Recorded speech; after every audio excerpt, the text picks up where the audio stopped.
RTM, a Rádio de Portugal. Começa agora o RTM Talk, o programa de entrevistas da Rádio Transmundial de Portugal. O meu nome é Levi Simões e hoje estamos a entrevistar o diretor executivo da Fundação A Rocha, o Sr. Marcial Felgueiras. A Rocha é uma organização internacional cristã e que se dedica à conservação e proteção ambiental. Olá Marcial, muito bem-vindo e parabéns à organização por mais este ano de vida em Portugal. Obrigado. Não temos propriamente uma data, o início. Sabemos o ano, 1983, mas como foi um processo muito dinâmico, muito orgânico, muito familiar, digamos assim, não houve propriamente uma data assinalada com nada como, por exemplo, a assinatura de estatutos ou coisa assim. Isso aí foi já numa fase posterior, mas a organização começou em 83. Ok, pronto. E está de parabéns na mesma. E qual é que tem sido a função então desta associação ao longo destes anos? Eu já falei aqui nas questões ambientais, mas o que é que tem acontecido concretamente? Pronto, quando a Rocha começou em 83, há que dizer, ela começou em Portugal, mas de facto foi pela cabeça de um ministro de culto da Igreja Anglicana que ele e a sua família deslocaram-se do Reino Unido para Portugal, o Peter e Miranda Harris. Na altura, o que eles queriam era iniciar um trabalho missionário e o objetivo era precisamente, compreendendo que as missões tinham, nos séculos mais recentes, tinham estado a trabalhar nas áreas da saúde, nas áreas da literacia e tudo isso, eles consideraram que, atendendo ao estado atual em que o mundo estava e atendendo ao mandato cultural que está plasmado no livro de Gênesis, no capítulo 2, versículo 15, que eles consideravam que a proteção ambiental era precisamente uma área de missão tão relevante como qualquer outra. E essa foi a principal razão pela qual eles começaram a fazer este trabalho em Portugal. Claro, na altura há que dizer que eles não pensavam que o trabalho fosse crescer em nível mundial. A ideia deles foi sempre começar em Portugal, conhecer portugueses, entregar o trabalho aos portugueses e depois nós vamos à nossa vida para o Reino Unido de volta. Deus trocou-lhes das voltas. Claro. Antes de falarmos concretamente sobre as ações que fazem, em quantos países é que a organização está? Neste momento, oficialmente, estamos em 21 países. Eu enfatizo oficialmente porque há outros países que ainda não estamos como uma organização oficial, estamos como uma organização pioneira, chamemos-lhe assim, ou seja, onde já há manifestações de interesse, onde já há inclusivamente conversações avançadas, mas em que a organização ainda não foi registada no seu país, ou porque ainda não tem os estatutos e uma comissão instaladora a trabalhar nisso, ou por outras razões. Mas aí, nesta altura, os números estão sempre a mudar, mas serão para possivelmente umas 15 que estão agora em lista de espera. Ok. Quais são as ações dos 5 continentes já agora? Sim. Em todos os continentes, desde a Ásia até a América do Sul, América do Norte, Europa, África, claro. Claro, um trabalho global. Que tipo de ações, então, que costumam fazer? Olha, as ações depende sempre de cada país, claro. Eu costumo brincar sempre que eu estou a fazer a apresentação às vezes às nossas visitas aqui em Portugal. Costumo brincar a dizer que nós já tentámos estudar os elefantes em Portugal, mas não encontramos nenhum. E, portanto, isto para enfatizar que o tipo de ações e o tipo de estudo depende sempre do país em que nos encontramos. Mas claro, em que é sempre tudo direcionado para espécies ou habitats que estão em risco no país. Essa é a parte da conservação. Depois, a parte da educação, claro, tem a ver se o local onde a rocha está implantada tem muitas escolas e um público da comunidade académica para participar em ações de educação ambiental.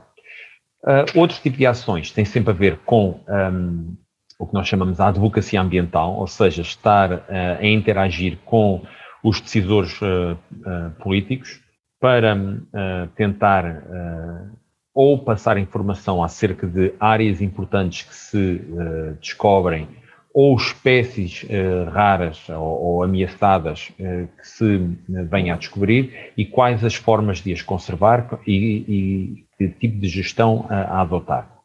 E depois há uma outra área de trabalho também que tem a ver sempre com a Igreja, em que é ajudar a Igreja a compreender que esta chamada à conservação do ambiente é algo que faz parte da nossa cidadania cristã, já muito para lá até mesmo da cidadania global que todos nós temos, e de facto é algo que nós, os cristãos, devíamos estar muito mais alerta para isso do que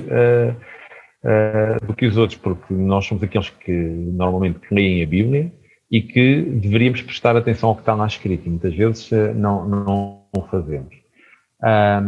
E, portanto, tem a ver com ajudar a Igreja a compreender essa chamada e ajudá-la depois também a fazer algo concordante com essa chamada. Portanto, estas, em regra geral, são claro, as nossas ações. Eu penso que temos todos consciência de que um pouco em todo o mundo é necessário cuidar do ambiente, mas para um cidadão comum que não está dentro destas questões, na sua opinião, acha que, por exemplo, nós olhamos para uma Índia e será mais urgente lá do que cá? Ou o cuidado tem que ser igual nos países todos? Falou-me no início nesta questão depende dos países, não é? Ou seja, a organização atua também consoante os países. Terá a ver com esta necessidade de cuidado? Sim e não. Os problemas são sempre diferentes. Na Índia... É um exemplo, não lembrei-me. Só trazendo uma outra área, uma outra dimensão, que é a dimensão social também. Nunca podemos esquecer que a conservação da natureza, assim como quase todas as outras áreas, tem sempre uma fortíssima componente social. E estarmos a falar de conservar a natureza a quem a luta diária é encontrar os alimentos para dar à sua família naquele dia, ou assegurar que tem dinheiro para pagar as propinas para enviar as crianças à escola, etc, torna-se um pouquinho redundante. Mas quando nós também pensamos, e temos às vezes estas abordagens dicotómicas, em que ou pago isto ou conservo aquilo, de facto as coisas nunca são só assim, porque se somos empurrados para esse tipo de decisões exclusivistas, em que temos que excluir uma para optar pela outra, é sinal que já estamos, que já ultrapassamos limites que não têm nada a ver com a dignidade humana. Já. E, portanto, acho que tem a ver um pouquinho com questões culturais, como fazer conservação num determinado país, tem a ver com questões sociais, quais são as necessidades locais e como é que poderemos ajudar a combater isso. Eu vou dar um exemplo muito prático que vem da nossa organização irmã no Quênia. Lá as famílias são muito pobres, eles estão na costa do Oceano Índico, muito perto de Malindi, curiosamente que diz muito aos portugueses, porque foi lá que o Vasco da Gama parou a caminho da Índia, e parava lá regularmente, ainda tem lá uma capela, que chamam-lhe mesmo a capela do Vasco da Gama, que parece que ele ia lá sempre fazer as suas orações. Mas eles, naquela zona, detectaram um problema que era uma forte desflorestação. E quando começaram a ver quais eram as razões, e estamos a falar de floresta virgem, quando eles começaram a reparar qual era o problema para a desflorestação, tinha tudo a ver com as famílias conseguirem transformar as árvores que abatiam em carvão, para venderem o carvão no mercado, para conseguirem arranjar dinheiro para pagar as propinas para as crianças na escola. Portanto, estamos a falar de famílias extremamente pobres. Claro. O que é que a Rocha fez naquela situação?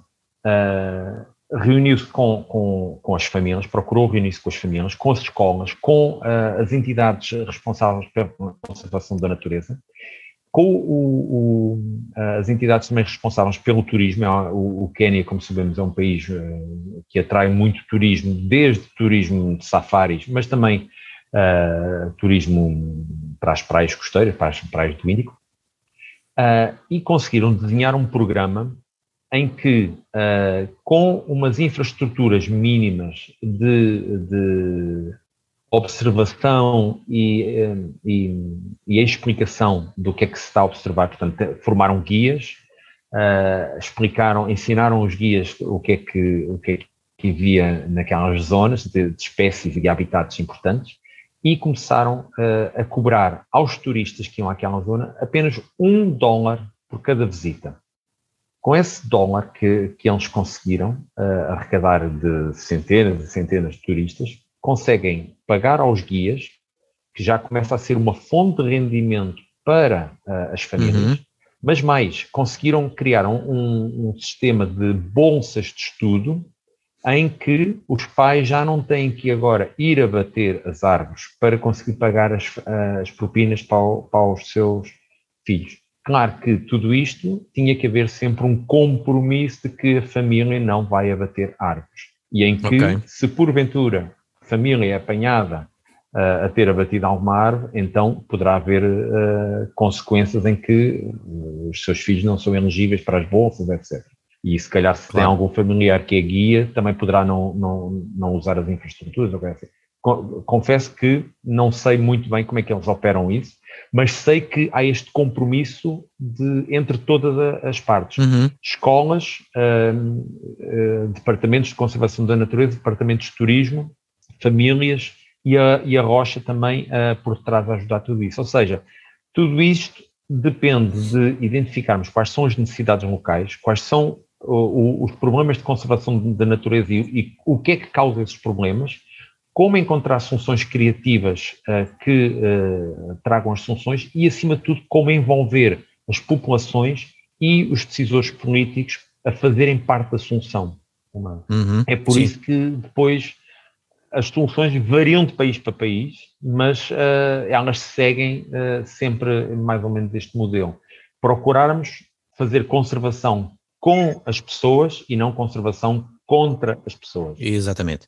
Esta é de facto uma questão muito importante e por vezes, se calhar, passa ao lado da sociedade. As pessoas, no geral, olham apenas para a questão da poluição, não é? Da quantidade e do que é que faz mal à nossa saúde. Mas nós vamos voltar já a seguir esta questão da consciencialização. Queria-lhe só perguntar, concretamente, a Rocha tem parceiros? Quem são? Sim, a Rocha tem imensos parceiros e de diversas áreas. Bem, aqui eu irei falar mais do que eu conheço, que são as parcerias cá em Portugal. São semelhantes, as abordagens acabam por ser semelhantes noutros países.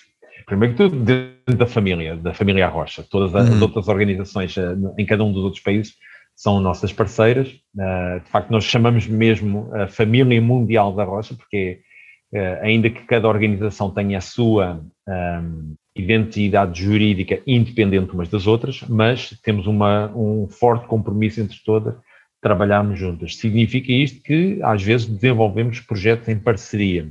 Neste momento temos projetos a nível de monitorização do problema dos plásticos nos ambientes marinhos, que está a ser seguido com um protocolo científico igual mesmo. Nos Estados Unidos, em França, no Quênia, em Portugal e noutros países também já. Portanto, temos parcerias com as Rochas, temos parcerias com outras organizações ambientais em Portugal, a Liga para a Proteção da Natureza, a Zero, a SPEA, a Quercus, etc., com muitas delas. Temos parcerias com muitas escolas aqui no Algarve. Nós estamos, acima de tudo, sediados no Algarve, embora estejamos a querer agora começar a expandir para outros pontos do país, mas temos muitas parcerias mesmo firmadas com várias escolas, com os departamentos de conservação dos recursos hídricos aqui no Algarve também. Depois temos parcerias com algumas fundações que nos apoiam também financeiramente e com outras entidades também, dão algum apoio financeiro. E que são necessárias, certamente. Exatamente. Na sua opinião, o que é que precisa ser feito para que a sociedade esteja mais consciente desta sustentabilidade, proteção ambiental e o consumo consciente. E hoje em dia até assistimos muito a comunicação social a falar mais destas questões, não é? Eu acho que há um cientista cujo nome agora me está a escapar, e que ele, se não me engano, acho que foi em 2006 que ele disse, os cientistas pensavam que o problema para a crise ambiental era um problema de falta de conhecimento científico, falta de informação e falta de ação. E que depois de ele estar a trabalhar durante 30 anos na área de ciência, ele veio a descobrir que o grande problema tem a ver com ganância, egoísmo e outras características relacionadas com isso. E que ele disse que para isso os cientistas não têm resposta e que isso implica uma mudança de mentalidades e que isso só se faz com uma revolução de consciências e uma revolução espiritual. E para essa, os cientistas não têm solução. Eu acho que o que falta mesmo é todos tomarmos consciência de que todos nós temos um papel a desempenhar. Grande ou pequeno, temos um papel a desempenhar. E que não é necessário sermos nem cientistas, nem biólogos, ecólogos, seja o que for. Não necessitamos nada disso. O que necessitamos é uma tomada de consciência de que qual é o meu papel no mundo, qual é o meu impacto também no mundo e o que é que eu posso fazer para minorar isso. E o que é que eu posso fazer não é um dia participo num evento e considero que já fiz a minha parte. Não, é no dia a dia. É um modo de vida. É um modo de vida. Eu estou sempre a dizer como desligar uma luz pode ser um ato diário de conservação da natureza. Quando nós pensamos que se não estamos numa sala, por 5 minutos que seja, em que a gente desliga a luz, nós estamos a passar uma mensagem ao mercado de que não é necessário haver tanta produção de eletricidade. Se não houver necessidade de tanta produção de eletricidade, quer dizer que, nomeadamente numa altura que muita da eletricidade ainda é feita à custa de combustíveis fósseis, não é necessário haver tanta produção, tanto consumo de combustíveis fósseis. Se não há tanto consumo de combustíveis fósseis, não há tanta libertação de gases poluentes para a atmosfera e quer com as alterações climáticas, quer mesmo com os problemas respiratórios que a poluição causa. E, portanto, são pequeníssimas ações como essas que nós podemos fazer, se calhar 10, 20, 30 vezes ao longo do dia, que multiplicadas por, se calhar, dezenas de vezes que nós fazemos por dia, milhões de pessoas em todo o planeta, e tínhamos logo uma situação completamente diferente. Uhum. Não é necessário reinventarmos a roda, não é necessário sermos nenhum Einstein, nem nenhum prémios Nobel, para conseguirmos fazer estas coisas tão simples. E tudo isto parte apenas de tomarmos consciência de que cada um de nós causa um impacto e cada um de nós pode tomar medidas para reduzir, para mitigar esse impacto. Uhum. Falando em mitigação, de facto, isso aí a mitigação já irmos um ponto mais além. É reconhecer que não podemos viver às escuras. Temos que ter luzes ligadas. Temos que nos alimentar. Temos que usar os transportes. Temos que usar o carro particular também. Ou seja, há certas coisas que teremos sempre que fazer. Não podemos evitar, senão voltaríamos... Aliás, eu ia dizer, se não voltaríamos à Idade da Pedra, mesmo na Idade da Pedra, nós já tínhamos um impacto ambiental, claro. Isso é utópico, não há vida sem impacto ambiental. Mas poderemos depois, então, contribuir para a mitigação. Bons passeios em família no outono, em que se faz recolha, por exemplo, de bolotas, em que depois, em casa, ao longo de um ano, vemos essas bolotas a crescerem e a começarem a dar aos sobreiros, aos azinheiros, ou outras famílias, outras árvores da família dos quercos, ou dos carvalhos, etc.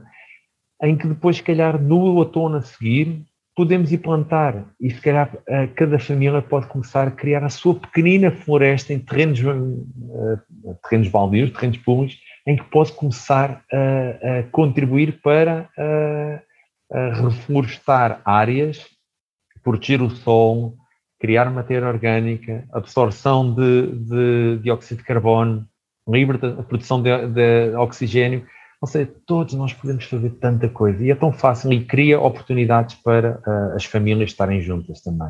E juntas em espaço ao ar livre, não juntas fechadas num centro comercial. É uma questão de todos mesmo. E qual é o papel da Igreja neste assunto? Como é que ela pode consciencializar então a comunidade para estas questões? Olha, eu acho que a Igreja tem aqui um papel importantíssimo. Quando em Gênesis 2,15 diz que nós temos a responsabilidade de lavrar e cuidar, aquilo é dito a uma unidade familiar, a Adão e Eva, mas é um mandamento para toda a comunidade. Como costumamos dizer, é uma ordem, não é? Exatamente, é uma ordem para toda a comunidade. A Igreja pode fazer milhentas coisas. Primeiro que tudo, estudar a palavra de Deus e ver quantas vezes, desde o Velho Testamento ao Novo Testamento, é o Senhor Criador dos céus e da terra. É a ênfase que é o Senhor Criador dos céus e da terra. Dos céus e da terra, dos céus e da terra. Constantemente, de Gênesis a Apocalipse, é o Senhor Criador dos céus e da terra. Portanto, se Ele é o Criador dos céus e da terra, quer dizer que os céus e a terra pertencem a Ele, não nos pertencem a nós. Se pertencem a Ele, nós como beneficiários, sim, como beneficiários primários e jardineiros em último lugar, jardineiros por vocação, temos o dever de cuidar para entregar ou para levar novamente a Deus melhor do que recebemos. Depois, a Igreja pode, como comunidade, passar da parte do ensino para a parte profética da ação. E aí pode ser um exemplo para a sociedade. Até aqui, quase sempre todos os exemplos que há de conservação da natureza vêm de entidades da sociedade que não têm nada a ver com a Igreja. No entanto, a Igreja que é chamada a desempenhar este papel, de sermos proféticos nas ações de conservação da natureza. São atos proféticos, são simultaneamente atos de adoração ao próprio Deus. A Igreja pode ser um agente de comunicação na passagem desta mensagem, não é? Às pessoas. Deve ser. Deve ser um agente de comunicação e de ação. Não apenas claro. Comunicação. Porque quando nós nos ficamos apenas palavras, é quase que estarmos a dizer, olha para o que eu digo, não olhas para o que eu faço. Não, nada disso. Se queremos que o Evangelho de Cristo seja levado a sério, as nossas ações têm que acompanhar. Está implícito. Exatamente. E daí que temos que avançar nesse sentido. Deixa-me só, ou permita-me, se calhar que faça aqui um bocadinho de publicidade. Claro. A Rocha está a liderar um consórcio com a Aliança Evangélica Portuguesa, com o COPIC, com a Conferência Episcopal Portuguesa e com a Rede Casa Comum. E estamos a montar um programa chamado Eco-Igrejas. Eco-Igrejas Portugal, porque já há o Eco-Church, já há o Église Verte, e portanto já também, na Suíça também já há uma coisa semelhante, mas agora está-me a falhar o nome. Já há Eco-Churches no Reino Unido, na Nova Zelândia, na África do Sul, etc. É um programa que procura precisamente chamar a atenção das igrejas em termos de ensino, em termos de práticas, em termos de mesmo nas propriedades, seja nos edifícios, seja propriedades de terrenos. O que é que a Igreja pode fazer para tornar este mundo mais consciencioso acerca das questões ambientais? Nós em Portugal estamos ainda muito no início. contamos ter o programa a funcionar lá para meados, finais de 2022, e daí que fiquem atentos, visitem se calhar neste momento, temos já uma página com um formulário para as pessoas poderem, quem quiser estar interessado em seguir ou acompanhar este programa, envolver-se também, para não é? depois Pode se calhar ser. envolver-se com esse, exatamente, para mais tarde se envolver, vá à página de arrocha.pt, portanto, arrocha.arrocha, Arrocha tudo junto, arrocha.pt, sim, arrocha tudo junto.pt, comunidades cristãs, eco-igrejas, e tem lá um formulário para as pessoas se poderem inscrever, para que quando nós tivermos alguma coisa para avisar, vamos lançar, então que as pessoas possam ser avisadas de que vamos lançar. Muito bem. Ou seja, estamos a iniciar este programa precisamente para envolver, chamar as igrejas a assumirem a sua responsabilidade perante Deus, de que temos um papel importantíssimo a desempenhar. É isto que nos faz viver o Evangelho de Cristo de uma forma global também, e de uma forma holística. Marcial, muito obrigado pela sua disponibilidade e por nos dar a conhecer o trabalho da Rocha em Portugal, e parabéns por este aniversário e que continuemos anualmente a falar destas ações tão importantes para todos nós, no fundo. Assim seja, assim seja. Ok, muito obrigado. Eu é que agradeço pela disponibilidade e a oportunidade, e tudo bom para o vosso programa, ok? Obrigado. RTM Global. A Transmundial cada vez mais perto das pessoas. RTM. Agora transmitimos em 300 idiomas e dialetos em todo o mundo. RTM. A maior associação privada de comunicação do planeta. A transmitir esperança através do rádio.